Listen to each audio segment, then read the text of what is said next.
ધર્મલા. મહર્ષિ નાગેન્દ્ર એમના જીવનની જ એક ઘટના કહી અને આજના પ્રવચનની શરૂઆત કરી.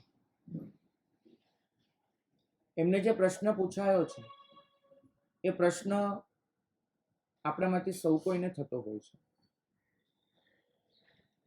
એમની આગળ એક પ્રારંભિક કક્ષાએ વિચારનારો સાધક આવ્યો અને સાધકે આવીને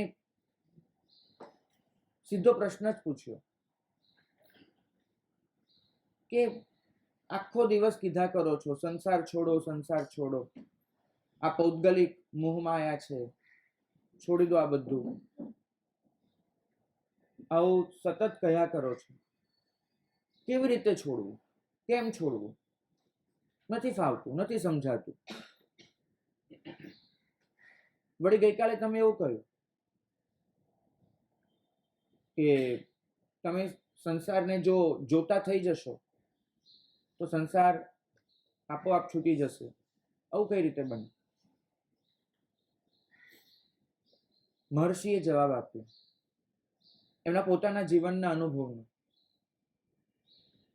સાધના માર્ગ કેટલીક વાર જીવનમાં જે અનુભવો થાય છે એનાથી જ ખુલ્લો થઈ જતો હોય છે. પુસ્તકના બે પુઠ્ઠા વચ્ચે જે લખાયું હોય છે,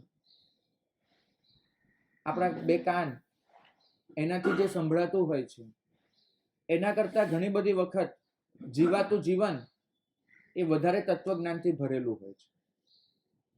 જોવાનો દૃષ્ટિકોણ માત્ર રાખવો પડે અને દૃષ્ટિકોણ રાખી એ રીતે ઘટનાને મૂલવવી પડે.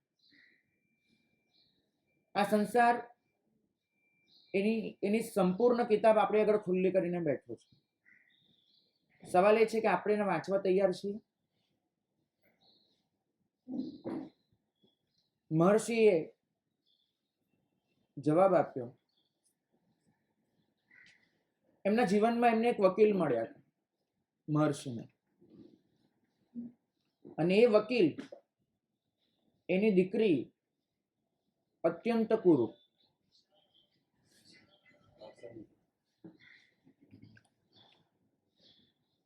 ભાગ્યશાળી. 10 રૂપિયા સંઘના સાધન ખાતે જમા કરાવજો, પછી ઘરે જજો. તો અત્યંત કદરૂપી દીકરી, અને એ દીકરી એના લગ્ન લેવાના. લગ્ન કરે તો કોણ કરે એની સાથે? અને વકીલ એને પોતાની બુદ્ધિ વાપરી એક મૂર્તિઓ શોધી કાઢ્યો.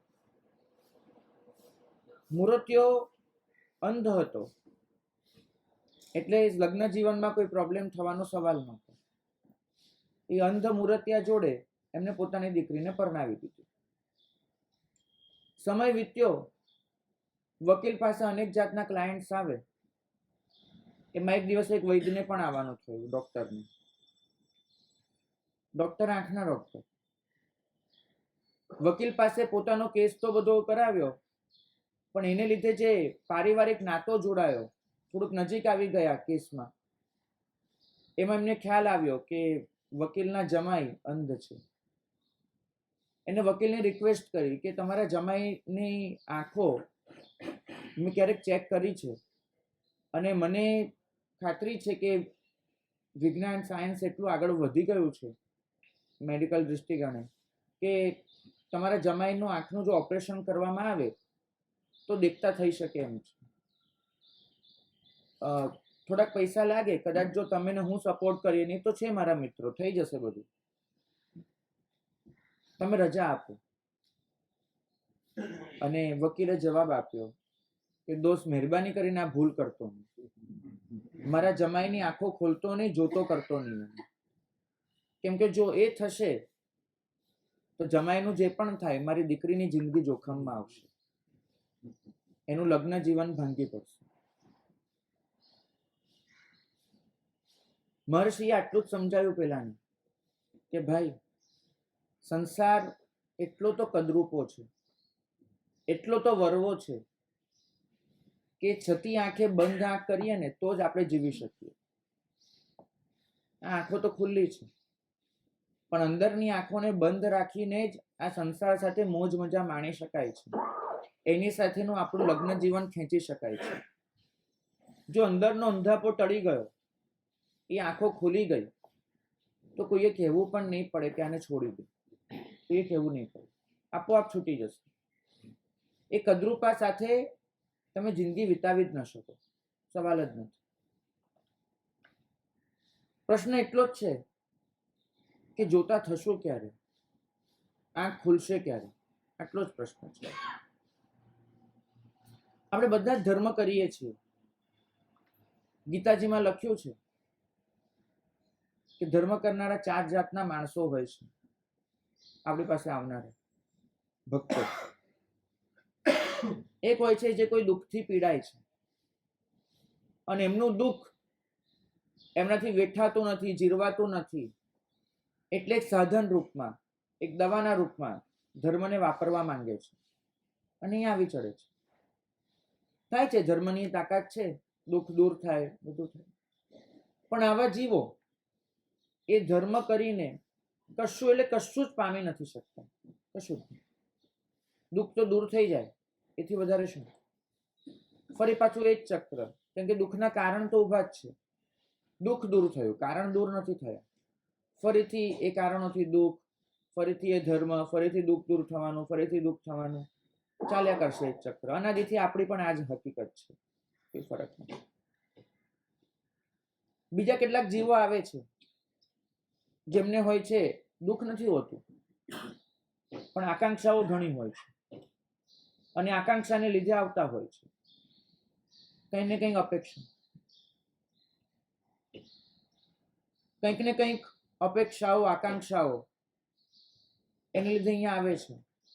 એની પૂર્તિ માટે ધર્મ વાપરે છે અને એ ધર્મ એનું એ પણ સત છે કે તમારી સુખની ઈચ્છાઓ પૂરી કરી આપે, તો ઈચ્છાઓ પૂરી થાય છે. પણ ઈચ્છાઓ જ્યાંથી જન્મે છે એ લાગણીઓ પૂરી નથી થઈ, પૌદ્ગલિક આકર્ષણ પૂરું નથી થતું, એ તો ચાલ્યા જ કરવાનું અનંત સુધી. તો આ 2 પ્રકારનો ધર્મ, દુઃખ દૂર કરવા માટેનો, સુખ વધારવા માટેનો, એને ક્યારેય સંસારનો છેડો નથી લાગ્યો. એ ધર્મ સંસારની સમાંતર ચાલતો જ રહ્યો છે, ચાલતો જ રહ્યો છે, ક્યારે એનો છેડો નથી આવ્યો. ત્રીજા એક હોય છે જિજ્ઞાસુઓ. ધર્મની નજીક આવે છે, એમને કંઈક જાણવું હોય છે. આત્મા શું છે, પરમાત્મા શું છે, દુનિયા શું છે, પ્રશ્નો અને એના સમાધાન આવે છે. એમને થાય છે કે ધર્મ અમને આ પ્રશ્નોનું સમાધાન આપી શકશે. આવે છે, સમાધાન મેળવે છે, પણ આ સમાધાન માત્ર જવાબ બનીને રહી જાય છે. આ સમાધાન માત્ર માહિતીમાં એક ઉમેરો બનીને રહી જાય છે, અટકી જાય છે. એનાથી વધારે કશું જ નહીં. પરિણામ એ આવે છે કે એવો જીવ જ્યાં હતો ત્યાંનો ત્યાં રહી પડે છે. નવ પૂર્વ ભણનારા જીવો મિથ્યાત્વી હોય છે અને મોક્ષ માર્ગમાં એક ડગલું પણ આગળ નથી વધતા હોતા. હું ને તમે જાણીએ છીએ. હું ને તમે આખી જિંદગીમાં જેટલું ભણી શકીશું આપણે બધા કુલ મળીને, એના કરતા એ 9 પૂર્વ ઘણા મોટા છે. એક મિથ્યાત્વી જેવો એટલું ભણી લેતો હોય છે, પ્રગતિ કશી જ નહીં, કેમ કે માત્ર માહિતી છે. તો ત્રીજું છે આવા જિજ્ઞાસુઓનું દળ. રોજે અમારી પાસે આવા 5-7 જણ આવતા હોય, આવીને પૂછતા હોય, સાહેબ આત્માને કેમ આગળ લઈ જવો, આત્મા શું છે, આમ છે તેમ છે. કદાચ આવો પ્રશ્ન એમને જેને પૂછ્યો હોય એવો હું પહેલો તો નહીં જ હોઉં અને મને ખાતરી હોય કે હું છેલ્લો પણ નહીં હોઉં. એ ચાલુ રહેવાનું છે. આપીએ જવાબ અનુકૂળતા હોય તો, પણ આપણને ખબર હોય, કેમ કે આંખમાં ખરેખર પામવાની ઈચ્છા ન દેખાતી. આપણને સમજાય આ પ્રશ્ન બુદ્ધિનો છે, મનનો છે, હૈયાનો પ્રશ્ન નથી. આ પ્રશ્ન સાથે અસ્તિત્વ નથી જોડ્યું, આપણને દેખાય. બાકી એક પ્રશ્ન જો તમારા અસ્તિત્વમાંથી નીકળે ને અને એ પ્રશ્નનું જો સમાધાન મળે તો એ ક્ષણે તમે શરણાગત હો. ગૌતમ સ્વામીનો પ્રશ્ન હતો ને, આત્મા છે કે નહીં. એમને જયારે પૂછ્યું હતું ને મહાવીર સ્વામીને કે આત્મા છે કે નહીં, મારા આત્માને પામવો તો કઈ રીતે પામવો, એ પ્રશ્નનું સમાધાન જેવું મળ્યું એ શરણાગત છે. કેમ કે પ્રશ્ન અસ્તિત્વમાંથી નીકળ્યો છે. મનમાંથી જે પ્રશ્ન નીકળે એને જવાબ મળ્યો એનાથી સંતોષ ન હોય, એ સતત એના લેખાજોખા કરે, હજુ પૂછું, બીજાને પૂછું, ત્રીજાને પૂછું, વિશ્લેષણ કરું અને એ ચાલ્યા કરે. જો હૃદયમાંથી પ્રશ્ન ઉઠે છે, તે પ્રશ્નનો જવાબ મળે, માણસ સંતુષ્ટ થાય. મન નથી ધરાતું, હૈયું ધરાઈ શકે છે. મન ક્યારેય તૃપ્ત ન થાય, હૈયું તૃપ્ત થઈ શકે. તો હૈયાનો પ્રશ્ન હોય, એનો જો જવાબ મળ્યો તો સંતોષ થાય. પણ જો અસ્તિત્વમાંથી નીકળ્યો હશે પ્રશ્ન, તમારું આખે આખું તમારી ચેતના એ પ્રશ્ન સાથે જોડાયેલી છે, અને જો પ્રશ્ન ઉઠે છે તો નક્કી માનજો એ પ્રશ્નનો જવાબ તમને ખૂબ આગળ મૂકી આપશે. કારણ કે તમારી ચેતના હવે પરિવર્તિત થવા માંગે છે. તમારી ચેતના હવે રૂપાંતરણ ચાહે છે. તમારી ચેતનાને બદલાવવું છે. તો જ એ પોતે સમગ્રતાથી આ પ્રશ્ન પૂછી રહી છે. મેં તો કેટલી વાર જોયું છે, પ્રશ્ન પૂછનારો માણસ એને મેં જયારે જવાબ આપી રહ્યા હોઈએ ને ત્યારે એનું ધ્યાન તો પાછું બીજે હોય છે. કારણ કે પ્રશ્ન સાથે સમગ્રતાથી જોડાયેલો નથી. પ્રશ્ન પૂછ્યો, અંદરની એની જે હતી એ ઓકી નાખી, બહાર કાઢી નાખી જિજ્ઞાસા, હવે પૂરું થઈ ગયું. ને ચોથા એક જીવો છે જે ન તો દુઃખ દૂર કરવા આવે છે, ન સુખ મેળવવા આવે છે, ન જિજ્ઞાસા શાંત કરવા આવે છે. એ આવે છે નિષ્ઠાથી, સમર્પિત થવા આવે છે આ ધર્મ પાસે. મારે મારો આત્મા એને ક્યાંક લઈ જવો છે, મારે આ સંસાર એનો છેડો પામવો છે. એના માટે દરેક વાક્ય એ બોધ બને છે. એના માટે દરેક બોધ એ પ્રગતિની પ્રેરણા બને છે. એના માટે બનતી દરેક પ્રગતિની પ્રેરણા એ મોક્ષ માર્ગનું ડગલું બને છે. અને એનું દરેક મોક્ષ માર્ગનું ડગલું એની યાત્રા ખૂટાડી આપે છે, મંઝિલની નજીક લઈ જાય છે. આપણા માટે ન તો વાક્ય બોધ બન્યું છે, બોધ પ્રેરણા બની છે, પ્રેરણા ડગલું બન્યું છે, અને ડગલું મંઝિલ તરફની ગતિ બની છે. નથી બન્યું. અમારા એક આચાર્ય ભગવંત હતા, પૂજ્યપાદ ઉદયસુરી દાદા. તમારામાંથી કદાચ જો કોઈ કાઠિયાવાડનું હોય તો દર્શનનો લાભ પણ મળ્યો હશે. આ ઉદયસુરી દાદા એક દિવસ મારી જેમ જ પ્રવચન કરી રહ્યા હતા, પણ એમનું પ્રવચન મારા કરતા કંઈક ઘણું વધારે તત્વનું હતું, સારું હતું. મેં તો ક્યાંક વાંચેલું છે, હું તમને કહી રહ્યો છું. એમની તો અનુભવની વાણી હતી. પ્રવચન કરે, આંખ નહીં, એમને ચક્ષુ નહોતા જીવનના છેલ્લા વર્ષોમાં. પોતાની અનુપ્રેક્ષાથી, અનુભવથી જે મળ્યું હતું એ પોતે બોલે જાય. આંખ ન હોવાનું એક સુખ હોય, ઘડિયાળ દેખાય નહીં કે ક્યારે પૂરું કરવાનું છે, સામે કોણ સાંભળનાર છે એ પણ ખ્યાલમાં ન આવે. દાદા બોલે જ જાય.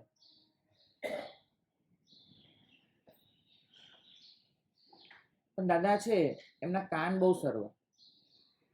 માણસ આવે કે જાય એ પગ પરથી પારખે કે કોણ આવ્યું કોણ ગયું.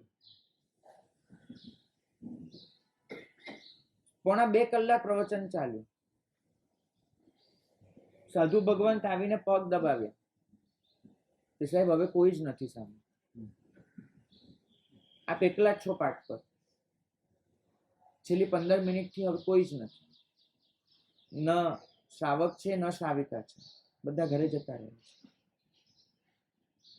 ઉદયસુરી દાદાએ જવાબ આપ્યો કે મને ખબર છે કે કોઈ નથી. તો સાહેબ પ્રવચન શેના માટે આપો છો? ખબર છે તો પ્રવચન કોના માટે? દાદાએ જવાબ આપ્યો કે આજે એક એવો પદાર્થ ખીલી ગયો હતો જે મને ક્યારેય વિચાર નથી આવ્યો. આજે કોઈ દેવગુરુની કૃપા, એ પદાર્થ ખુલી ગયો, નીકળી ગયો, મને સ્વાધ્યાય કરવાનો બહુ આનંદ આવતો હતો, મારે અટકવું નહોતું. આજનું પ્રવચન મેં મારા માટે આપ્યું છે, મેં ખુદને ઉપદેશ આપ્યો છે, અને મારે બોધ પામવો હતો. જો હું અટકી જાત ને આવતીકાલે ફરીથી એવી રીતે પરમ ચેતના સાથે મારા તાર જોડાત નહીં અને મને આ ઉપદેશ ન મળત તો હું ક્યાં જાત. મહત્વનું એ નથી કે કોણ સાંભળી રહ્યું છે, મહત્વનું એ છે કે આ બધું કહેતી વખતે હું મારી જાતને પણ સંભળાવતો હોઉં છું. સામે કોઈ હોય તો સાથે બેસીને સ્વાધ્યાય કરવાનો આનંદ છે, સામે કોઈ ન હોય તો જાતને તો પ્રતિબોધ કરી જ શકાય છે. ભાગ્યશાળી આ નિષ્ઠા, આ સમર્પણ આપણા જીવનમાં આપણે ક્યારે જગાડીશું? બિલકુલ. એ તો મને કદાચ આટલા બધા લોકોને બદલે 5 જણ હોય ને તો વ્યાખ્યાન વાંચવાનો મૂડ નથી આવતો. એમ થાય છે ઓછા ઓછા લોકો છે, કેમ કે વ્યાખ્યાન હું તમારા માટે વાંચું છું. તકલીફ અહીંથી શરૂ થાય. વ્યાખ્યાન હું જો મારા માટે વાંચતો હોઉં, મારે સ્વાધ્યાય કરવો છે, તો સામે બેઠેલા તમારા જેવા 1 જણ બી પર્યાપ્ત છે, વધારાની જરૂર નથી હોતી. એવી તમે પણ એટલે જુઓ કેમ કે કંપની જોઈએ સ્વાધ્યાય કરવામાં, એટલે. બાકી તો એવા મહાપુરુષો પણ થયા છે કે જે મહાપુરુષોએ કોઈ ગામમાં 9 વાગે વ્યાખ્યાન રાખ્યું હોય, 9:30 સુધી કોઈ હાજર જ ન હોય, પણ ભગવંતે 9 વાગે વ્યાખ્યાન શરૂ કરી દીધું, પાઠ પર બેસી અને જાતે જ વ્યાખ્યાન શરૂ કર્યું હોય, એવા મારા વડીલોના દાખલા પણ છે. બીજા સમુદાયમાં પણ હશે. સવાલ એટલો છે કે આ જાત સાથે તાર જોડવાની પ્રક્રિયા છે. ધર્મ તમને એ નથી પૂછતો કે તમે કેટલા દુઃખી છો, ધર્મ તમને એ નથી પૂછતો કે તમારે કેટલું સુખ જોઈએ છે, ધર્મ તમને એ પણ નથી પૂછતો કે તમે કેટલું જાણવા માંગો છો. ધર્મ તમને એક જ પ્રશ્ન પૂછે છે, તમારી નિષ્ઠા કેટલી છે. ધર્મ માટેની નહીં, તમારી જાત માટેની, તમારી આત્મનિષ્ઠા કેટલી છે. જેટલા આત્મનિષ્ઠ હશો એટલો જ આ ધર્મનો સાર કાઢી શકશો. જેટલા આત્મનિષ્ઠાથી વંચિત રહેશો એટલા ધર્મના ફળથી પણ વંચિત રહેશો.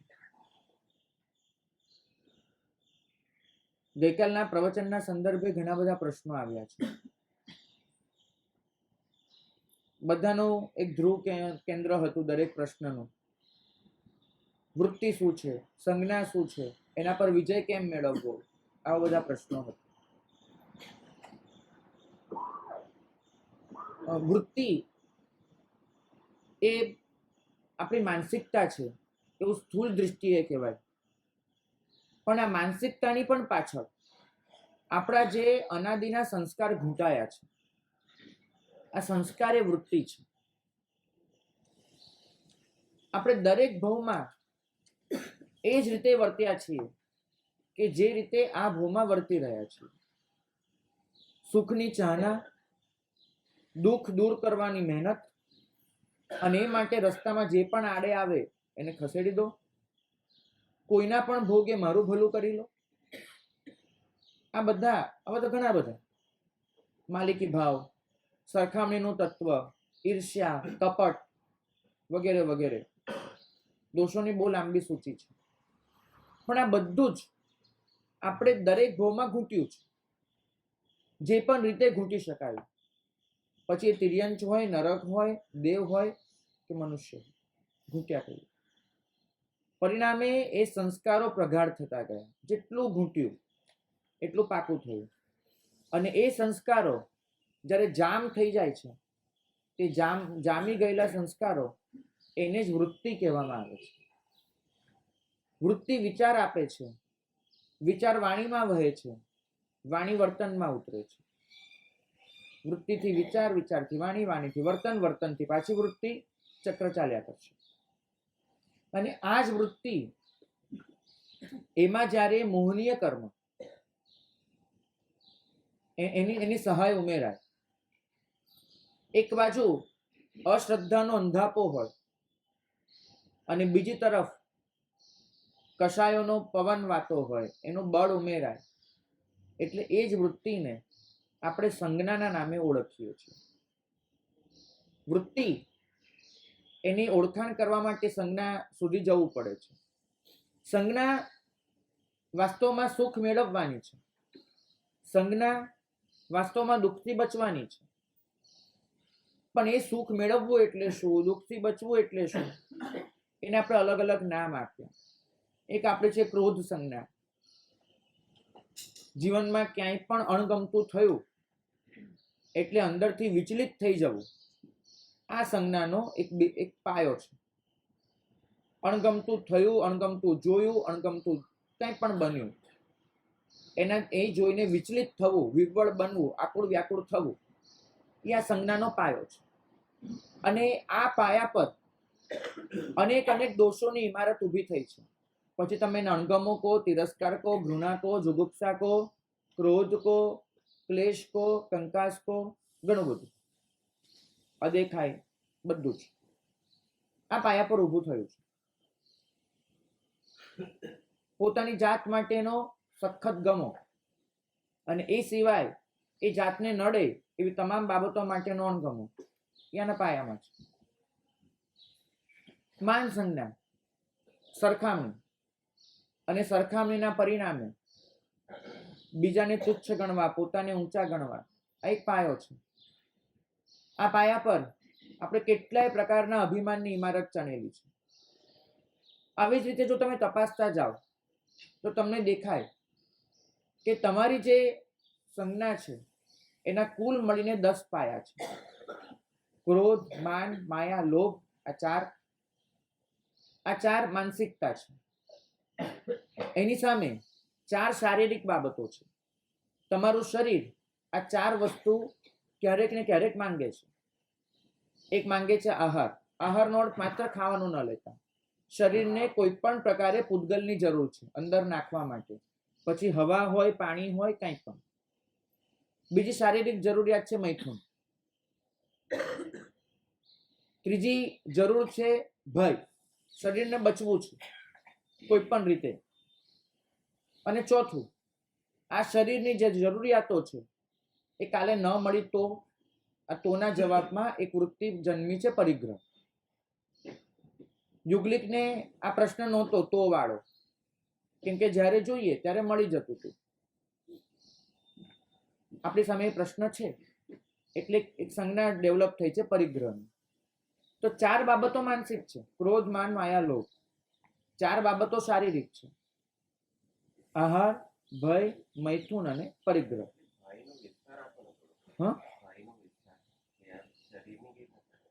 ભય શરીરને કેવી રીતે કરે છે? આપણે બધાએ આપણે કેટલીક સુખાકારી કલ્પી લીધી છે. આ વસ્તુ મને જોઈએ, અને જે જોઈએ એ આજે છે અને કાલે નહીં હોય તો હું શું કરીશ? કેમ કે હું એનાથી બહુ ટેવાઈ ગયો છું. તમને કોઈ આવીને કહે કે તમારે ઘર ખાલી કરીને નીકળી જવાનું છે, તો તમને એક ભય છે, ઘર ઝૂંટવાઈ જશે તો. જ્યારે માણસ ખુલ્લા આકાશ નીચે જીવતો હતો આદિ માનવની જેમ, ત્યારે એને આ ભય નહોતો. તમે ઘરના આદિ થઈ ચૂક્યા છો, માટે ઘર જતું રહેશે એનો ભય લાગે છે. બાકી દુનિયાની કેટલીય ગુફાઓ આજે પણ તમને સમાવવા તૈયાર જ છે, ખાલી જ પડી છે. કોઈ કાયદા કાનૂન ત્યાં લાગુ નથી પડતા, કોઈ 12/7ના ઉતારા ત્યાં નથી હોતા, કોઈ ત્યાં આગળ પોઝેશન લેવા જવાનું નથી હોતું. ગુફાઓ તો ખુલ્લી જ છે, જ્યાં આપણા બાપ દાદાઓ રહી ચૂકેલા છે. પણ આપણે સામે ઘરથી આપણે ટેવાઈ ગયા છે, માટે ભય લાગે છે. તો ભયના મૂળિયા ક્યાંક ને ક્યાંક તમારા શરીર સાથે જોડાયેલા છે, અથવા તો મન સાથે, પણ મુખ્યત્વે શરીર સાથે જરૂરિયાત છે. અને 2 વસ્તુ બાકી રહી. એક ભય છે લોકનો, સોસાયટીનો, જેને લીધે આપણે જીવનમાં ઘણું કરીએ જ જઈએ છીએ.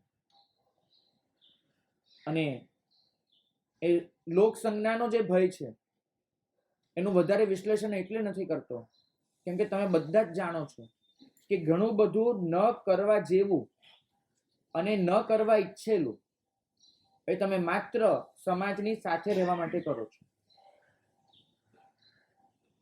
કૈલાસનગરની વાત કરું, સાવ નાનકડી વાત.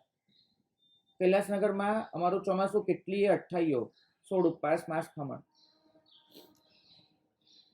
એક ભાઈ આવ્યા રાત્રે કે સાહેબ પરિવારમાં સ્વજનોમાં, ઓળખીતા પાળખીતામાં એટલા બધા તપ છે સમગ્ર સુરતમાં, બધે સાતા પૂછવા માટે જઈ જઈને દમ નીકળી જાય છે.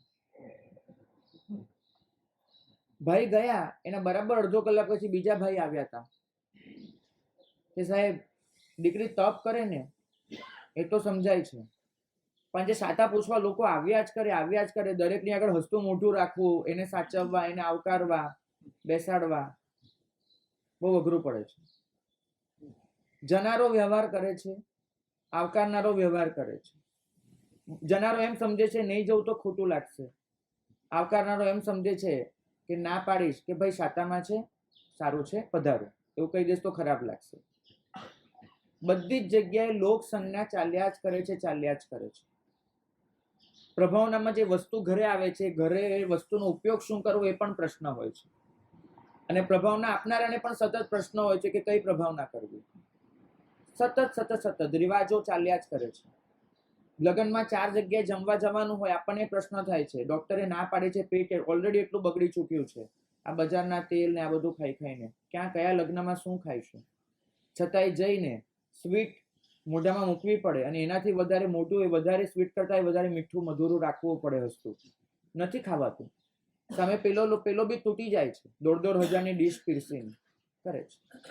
એક લોક સંજ્ઞા એને આપણને એ દશામાં લાવીને મૂકી દીધા છે, ના આપણે ધર્મ કરી શકીએ છીએ, ના પોતાના મનનું જીવી શકીએ છીએ, કશું જ નહીં.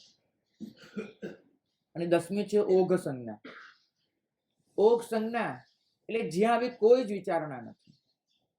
તમારું શરીર પોતે સેલ્ફ રિએક્શન એ પોતે કરી લે છે. આ એક જીવન રક્ષક ક્રિયા છે અને જે જરૂરી છે.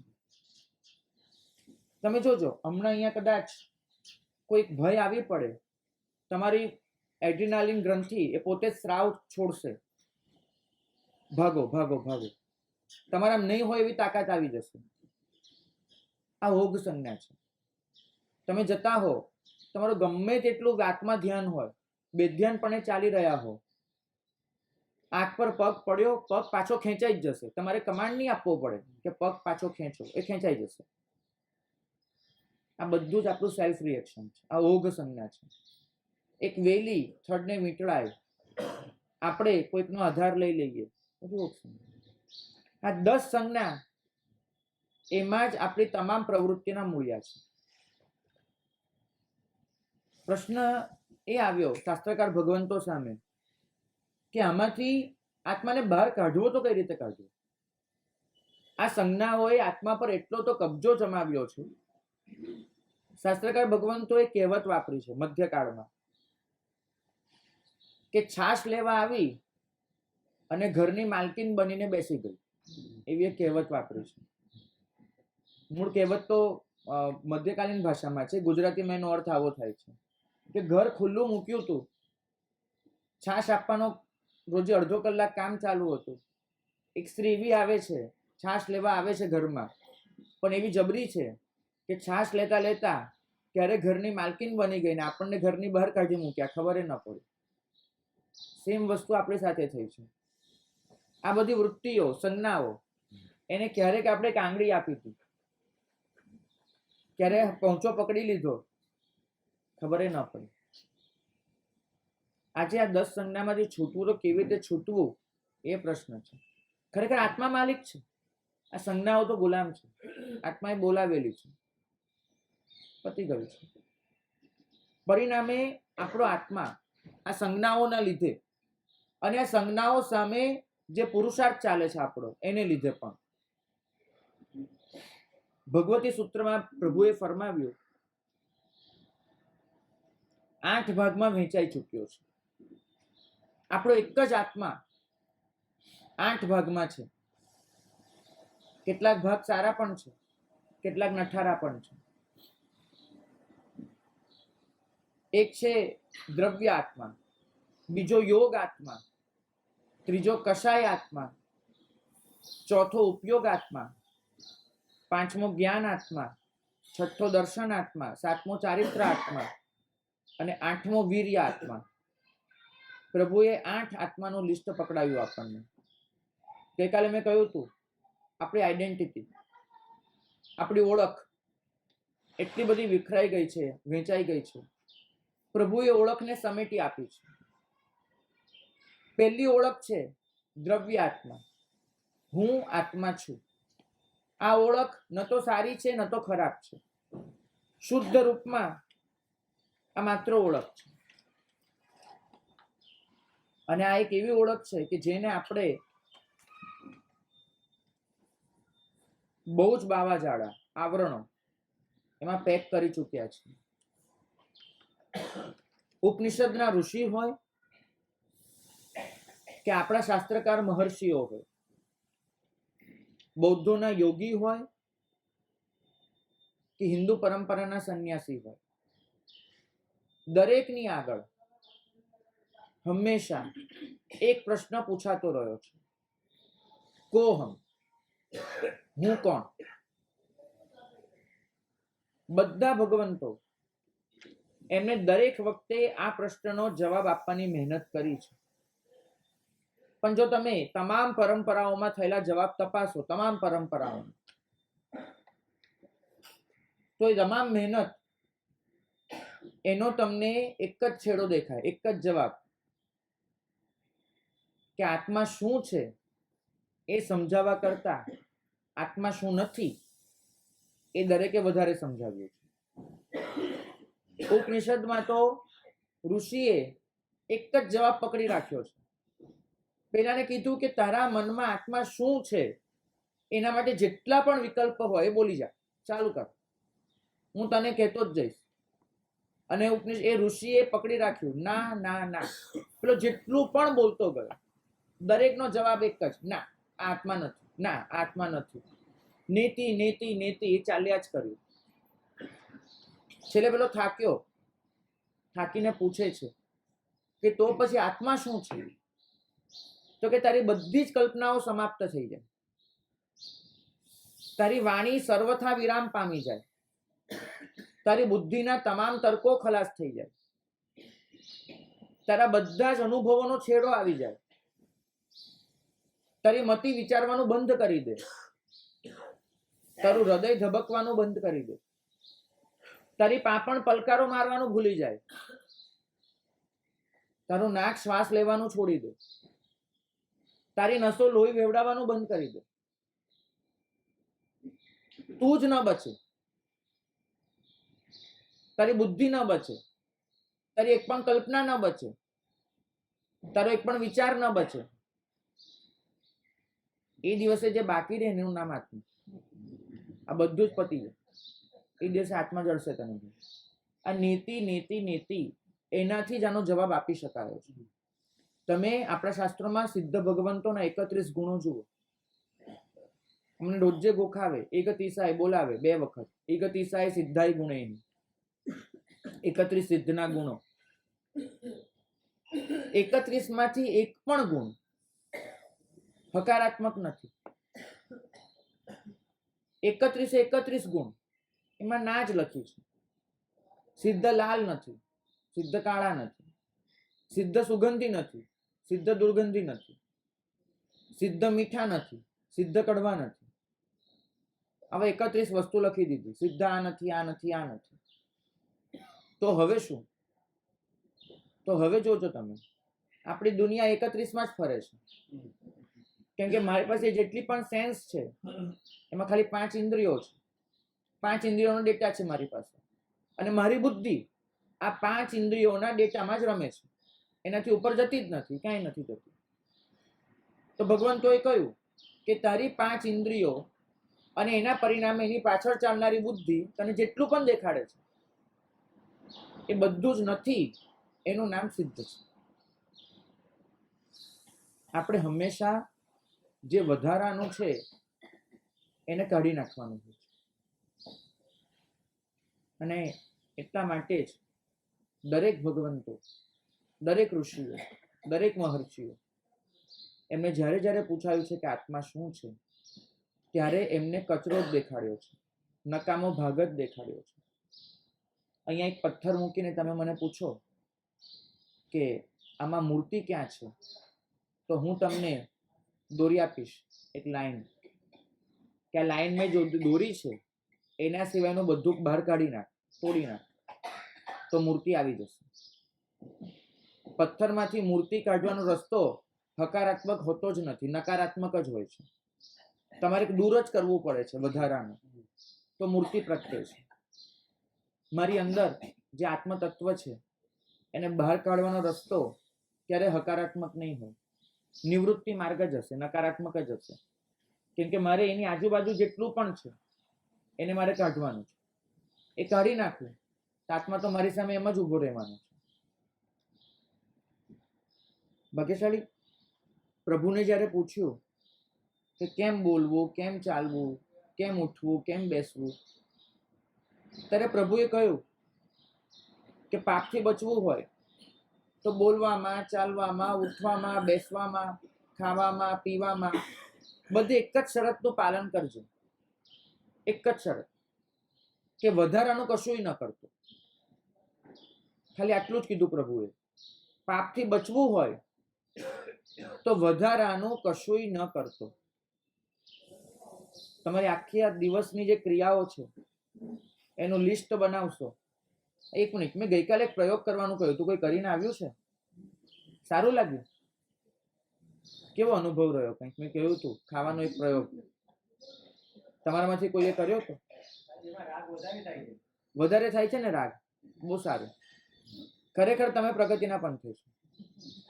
સાચે સાચું ખરેખર કહું છું, આ એકદમ સાચો જવાબ છે. અને માટે હું કહું છું કે તમે સાચા માર્ગે છો. જો રાગ તમને વધ્યો હોય તો તમારામાંથી કોઈને સેમ અનુભવ? ઓકે, જુઓ, રાગ વધારે થયો એવું કેમ બન્યું એનું કારણ કહું. રાગ વધારે થયો નથી, રાગ વધારે ધ્યાનમાં આવ્યો. જે ઓલરેડી થતો હતો, અત્યાર સુધી થતો હતો, એ ધ્યાનમાં આવ્યો. અહીં તો ઘણા બધા પ્રશ્નો પૂછવા આવે છે કે સાહેબ માળા પકડું ત્યારે જ મારી ચંચળતા કેમ વધે છે? હું ભણવા બેસું ત્યારે જ દુનિયાભરના વિચારો કેમ ઉભરાઈ જાય છે? ટીવી જોતા યાદ નથી આવતું, આમ નથી યાદ આવતું, તેમ નથી યાદ આવતું, મોબાઈલ મચડતા યાદ નથી આવતું, તો આમાં જ કેમ થાય છે ચંચળતા આટલી બધી? આનો સાચો જવાબ તમને કહું, બિલકુલ સાચો, કે વાસ્તવમાં ચંચળતા વધવી એ સ્થિરતાની નિશાની છે. આ સાચો જવાબ આપું છું. કેમ? તમે જ્યારે ટીવી જોતા હો ત્યારે ઓલરેડી તમે ચંચળ હો છો જ. ટીવીમાં ક્ષણે ક્ષણે જે બદલાય છે એની સાથે તમારું મન પરિવર્તિત થતું જ હોય છે. 5 મિનિટમાં રડો છો, 5 મિનિટમાં હસો છો, 5 મિનિટમાં પ્રેમમાં વહી જાઓ છો, 5 મિનિટમાં ગુસ્સો કરી બેસો છો. ટીવી સાથે તમે ચંચળ જ હો છો. કોઈની સાથે વાત કરતા હો ચંચળ જ હો છો. તમે મોબાઈલ મચડતા હો ચંચળ જ હો છો. ખાતા પીતા ચંચળ જ હો છો. તો ચંચળ માણસને ચંચળતાનો ખ્યાલ ન આવે, કેમ કે પોતે ચંચળ છે. તમે જ્યારે માળા પકડીને સ્થિર થાવ કંઈક અંશે, ત્યારે જ તમને ચંચળતા સમજાય. માળા પકડતી વખતે ચંચળતા ઉભરાતી નથી, ચંચળતા સમજાતી હોય છે. ગાથા કરતી વખતે આખી દુનિયાના વિચારો આવે ને, એ ખાલી ખ્યાલ આવતો હોય છે કે મને આખી દુનિયાના વિચારો આવી રહ્યા છે, મતલબ તમે સ્થિરતા તરફ આગળ વધી રહ્યા છો. અહીં તો આપણે એમ સમજીએ કે એક માળા એ સરખી કરતો નથી તો માળા મૂકી નથી દેવાની, કેમ કે તમને ઉપરથી ખ્યાલ આવ્યો. ભાગ્યશાળી ગઈકાલે જે બન્યું ને એ તમને ખ્યાલ આવ્યો છે.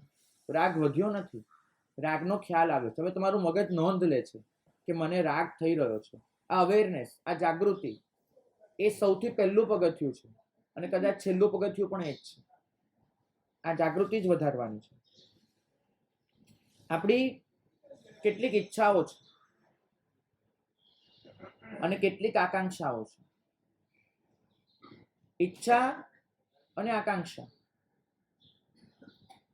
એમાં ફરક શું? એને સમજવા માટે તમારે એ સમજવું પડે કે તમારા જીવનમાં વધારાની ક્રિયાઓ કઈ છે. શું એવું છે કે જે ભગવાનના શબ્દો સાથે અનુરૂપ નથી કે વધારાનો કશું ન કરતો? એ તમારે સમજવું પડે. ઈચ્છા મનમાં જન્મી, આકાંક્ષા પણ મનમાં જન્મી, પણ ઈચ્છા અને આકાંક્ષા વચ્ચે ફરક એટલો કે ઈચ્છામાં માત્ર ગ્રીડ હોય મારે આ જોઈએ છે, લાલચ હોય. આકાંક્ષામાં એ ઈચ્છા માટે હું આ પ્રયત્ન કરીશ, આ વસ્તુને અમલમાં મૂકીશ, એવો સંકલ્પ હોય. આટલો ફરક પડે છે. ઈચ્છા તો બધાને જ થવાની, મને અને તમને બધાને જ થવાની છે. આકાંક્ષા બનવા ના દેતા, એ થવાની દેતા. મેં તમને જે લખાવ્યું દ્રવ્ય આત્મા પહેલો, એના જે આવરણો છે, એ આવરણોમાં મોટે ભાગે જે આવરણો છે એ આકાંક્ષાના આવરણો છે. તમે તમારી ઘણી બધી ઈચ્છાઓ એને વગર લેવે દેવે અમલમાં મૂકવાનો સંકલ્પ કરી ચૂક્યા છો, જેના વગર તમને આરામથી ચાલે એવું છે, જેના વિના તમને કોઈ જ તકલીફ નથી પડવાની, કશી જ નહીં. તો પણ ઈચ્છાને તમે અમલમાં મૂકવાનો સંકલ્પ કરી ચૂક્યા છો. તમારી ઈચ્છાને તમે આકાંક્ષામાં પલટી મરાવી ચૂક્યા છો. મનુષ્યને ઈચ્છાઓ નથી પીડતી, પીડે છે આકાંક્ષાઓ. ઈચ્છાઓ એ તો તદ્દન સહજ બાબત છે, ઉગવાની. જ્યાં સુધી મન છે ત્યાં સુધી ઉગવાની. આકાંક્ષાઓ એ તમને પાપ તરફ દોરી જાય છે. ઈચ્છા તો ભરત મહારાજાને થઈ હતી. એક બાજુ ભગવાનના સમાચાર આવ્યા, કેવળ જ્ઞાન થયું છે. બીજી બાજુ સમાચાર આવ્યા કે ચક્ર પેદા થયું છે. ઈચ્છા તો એમને પણ થઈ, દ્વંદ્વ તો એમની અંદર ચાલ્યું કે પહેલા કેવળ જ્ઞાનનો મહોત્સવ કરવા જાઉં કે પહેલા ચક્રની પૂજા કરવા જાઉં. મને નિર્ણય પણ લીધો કે ચક્રની પૂજા કરવી છે, કેમ કે ભગવાન વહ્યા નથી જવાના. ચક્રના દેવતાઓ નારાજ થઈ ગયા તો શું કરશે? ભગવાન નારાજ નથી થવાના, ચક્રના દેવતાઓ નારાજ થઈ શકે છે. પણ એ જે ઈચ્છા એને અમલમાં ન મૂકી. એમનું સત એટલું જાગૃત હતું, એને અમલમાં ન મૂકી. એમને આકાંક્ષા ન બનવા દીધી ઈચ્છાને. એ ઈચ્છાને બદલે ઈચ્છાને એક બાજુ મૂકી અને પોતે ગયા પ્રભુના ચરણે, કેવળ જ્ઞાનનો મહોત્સવ કર્યો.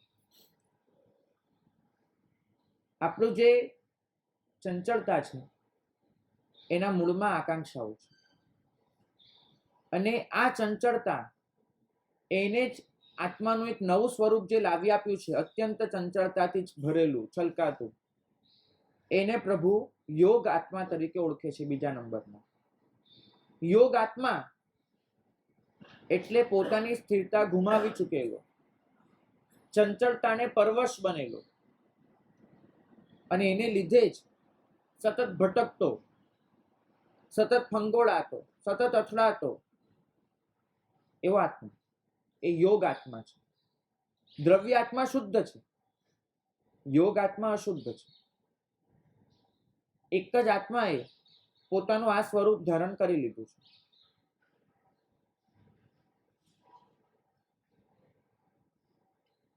તમારી ચંચળતા મન દ્વારા પણ વ્યક્ત થાય છે, તમારી ચંચળતા વાણી દ્વારા પણ વ્યક્ત થાય છે, તમારી ચંચળતા વર્તન દ્વારા પણ વ્યક્ત થાય છે, કાયાથી, મન, વચન ને કાયાથી. ગઈકાલે એક પ્રેક્ટિકલ આપ્યું હતું ખાવાનું. આજે પણ ઘરે હોમવર્ક લઈને જજો આ ચંચળતા માટેનું. આજના દિવસમાં તમારે તમારી જાણ બહાર, ખાસ તમારી જાણ બહાર શરીર ખંજવાળવાનું નથી. બરાબર યાદ રહેશે? આજે તમારે તમારી જાણ બહાર શરીર ખંજવાળવાનું નથી. હવે આ વસ્તુ તમારી જાણ બહાર નથી ખંજવાળ્યું, એ નક્કી કેમ કરવું? કે તમે જાણીને ખંજવાળ્યું કે જાણ બહાર ખંજવાળ્યું, એ નક્કી કેમ કરવું? તો આજે તમારે તમારા ખિસ્સામાં એક રૂમાલ રાખવાનો છે, રૂમાલ રાખવાનો છે, અને તમને ખંજવાળવાનું મન થાય એ પહેલા ત્યાં રૂમાલ ફેરવવાનો છે અને પછી ખંજવાળવાનું છે. સમજાયું? જેમ ખરેખર સાધુતાનો એક માપદંડ લખ્યો છે કે સાધુ ક્યાંય પણ ખંજવાળે, બહુ શક્યતા છે કે એ જગ્યાએ કોઈ જીવ બેઠું હોય, માખી, મચ્છર, માટે ખંજવાળ આવતી હોય, કોઈ જીવનું જીવ હોય, તો સાધુએ ક્યાંય પણ ખંજવાળતા પહેલા મુપત્તિથી પૂંજવાનું છે અને પછી ખંજવાળવાનું છે. ટૂંકમાં ખંજવાળવા જેટલી નાનકડી ક્રિયા પણ એના કંટ્રોલમાં હશે, એની જાણમાં હશે. ભગવાન બુદ્ધની એક કથા આવે છે, બહુ માર્મિક કથા છે. બુદ્ધ પ્રવચન ફરમાવી રહ્યા છે અને અચાનક એમના ખભા પર એક માખી બેઠી. બુદ્ધે હાથ આમ કર્યો અને માખી ઉડી ગઈ. થોડી સેકન્ડો વીતી અને બુદ્ધ છે એને ફરીવાર હાથ આમ કર્યો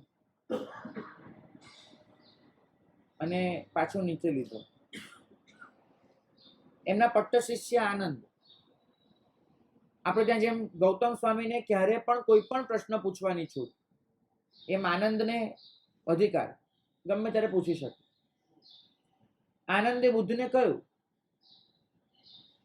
કે ભંતે, માખી તો ઉડી ગઈ પહેલી વારમાં, પાછી આવી જ નથી.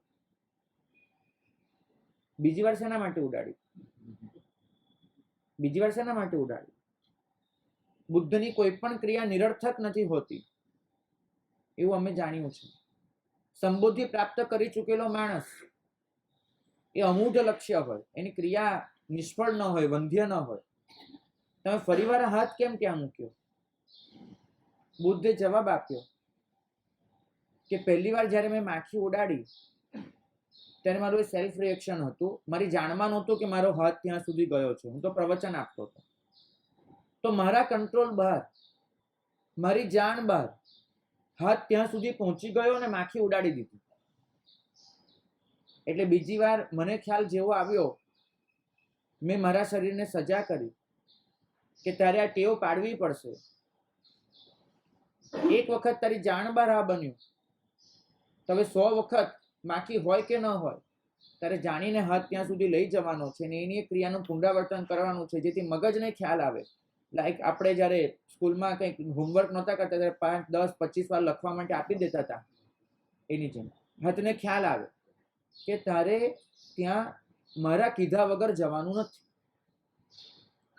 મને કીધા વગર અથવા હું તને કહું એ કહ્યા વગર તારે ત્યાં સુધી જવાનું નથી. આજના દિવસમાં તમારે પણ આ કામ કરવાનું છે. તમારે તમારા હાથને કહી દેવાનું છે કે હું ન કહું ત્યાં સુધી ત્યારે ખંજવાળવાનું નથી. બરાબર? અને હવે એ કેવી રીતે તમે કહો? કારણ કે તમે લોકો તો એટલા ડાયા છો, તમે તો ખંજવાળ્યા પછી એમ જ કહેશો, હા મેં કહ્યું તું માટે હાથે ખંજવાળ્યું. તેવું ન બને. એટલે એક સાઇન તરીકે આપણે રૂમાલ વાપરીશું. અમે જે મુપત્તિ વાપરીએ એમ કે તમે આખા દિવસમાં જેટલું પણ ખંજવાળશો, ભાઈ જો હમણાં તમે રૂમાલ હાથમાં લો છો, તમે જેટલું પણ ખંજવાળશો, પહેલા રૂમાલ ત્યાં મૂકશો અને પછી ખંજવાળશો. જો 24 કલાક તમે આવી રીતે વિતાવી શક્યા તો સમજજો કે તમે ઘણી સ્થિરતા કેળવી લીધી છે. તમારો ખુદની જાત પર ઘણો બધો કંટ્રોલ છે. તમારો હાથ તમારા કયામાં છે અને હાથ જો કયામાં આવ્યો, આપણા શાસનના એક જંબુ વિજયજી મહારાજ થઈ ગયા, બહુ મોટા જ્ઞાની પુરુષ. મારા ગુરુ ભગવાન સાથે અમે વંદન કરવા ગયા હતા એમને, અને એક વખતે એક બીજા સાધુ ભગવાન તેમની પાસે આવ્યા. આવીને જંબુ વિજય મહારાજને પૂછ્યું કે મહારાજ આપના ચેલા કેટલા? આ પ્રશ્નનો કોઈ મતલબ નથી કોના કેટલા ચેલા, પણ પૂછ્યું જંબુ વિજય મહારાજને. જંબુ વિજય મહારાજે જવાબ આપ્યો, 20. મારે 20 ચેલા છે. સાધુ ભગવાન કે આમ નજર ફેરવી, એટલો તો પરિવાર દેખાતો નથી. 20 ચેલા ક્યાંય બહાર કોઈ કાર્ય મોકલ્યા છે, કર્યા છે? જંબુ વિજય મહારાજે કીધું કે આ બધાની તો હું નથી જાણતો વાત, પણ મારા હાથના 10 આંગળા અને પગના 10 આંગળા એ મારું કહ્યું બધું કરે છે. એ મારી જાણ બહાર કશું કરતા નથી, અને હું કહું એ પ્રમાણે અવશ્ય કરે. હું કહું એની ના નથી પાડતા, મારા વગર કીધે કશું કરતા નથી. એટલે હું એ 20 ને મારા ચેલા ગણું છું. ચેલાની વ્યાખ્યા શું હોય બીજું? જે આપણું કહ્યું કરે અને આપણું ન કહેલું ન જ કરે, એ શિષ્ય. ત્યાં 20 મારા ચેલા છે. આજે 24 કલાક માટે તમારે તમારા હાથને તમારો ચેલો બનાવવાનો છે, બરાબર? તમારો એકદમ પાક્કો શિષ્ય, સમર્પિત શિષ્ય. તમને કીધા વગર એ કાંઈ જ નહીં કરે. તમે કહેશો એટલું જ કરશે, તમે નહીં કહો તો નહીં જ કરે. એટલો જ એને ચેલો બનાવો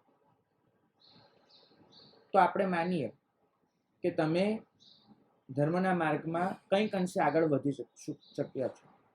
કેમ કે યોગ આત્મા, એના પર કંટ્રોલ કર્યા વગર આગળના આત્માઓ સુધી જવાતું જ નથી. દ્રવ્ય આત્માને આપણે શુદ્ધ રૂપમાં પામવાનું છે.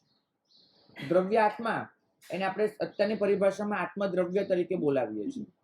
તો દ્રવ્ય આત્મા એટલે કે આત્મદ્રવ્ય, એને આપણે શુદ્ધ રૂપમાં પામવાનું છે. અને એ પામવાનો માર્ગ એ શરીરથી જ શરૂ થાય છે. પહેલા શરીરને કંટ્રોલમાં લો, પછી તમે આત્મા સુધી જઈ શકશો. તો શરીરને કંટ્રોલમાં લેવા માટે આપણે નાના નાના સ્ટેપ્સ લેતા જઈશું અને એ કરીને આત્મા સુધી પહોંચવાની મહેનત કરીશું.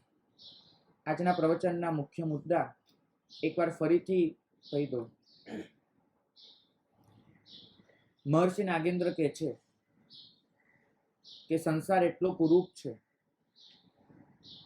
કે એકવાર જો એને જોઈ લીધો તો પછી એને છોડવા માટે કોઈએ કહેવું નહીં પડે, માત્ર જોવાનું છે આંખ ખુલ્લી કરીને.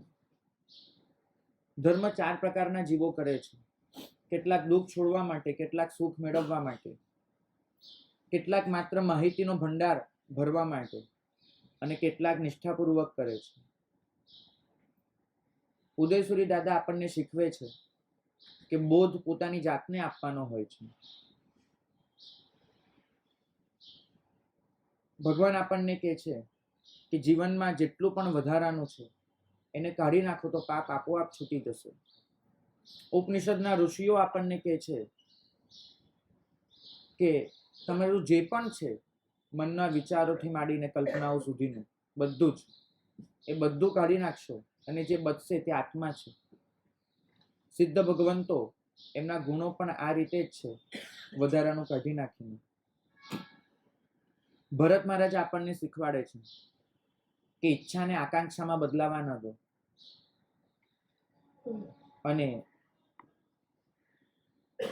છેલ્લે જંબુ વિજય મહારાજ આપણને શીખવાડે છે કે તમારા હાથને તમારો ચેલો બનાવો. તો આટલા મુદ્દા, એના પર આપણે ચિંતન મનન કરીએ. આવતીકાલે ફરીથી મળીશું 7:30 વાગે. ત્યાં સુધી અગ્રે અધિકાર વર્તજો.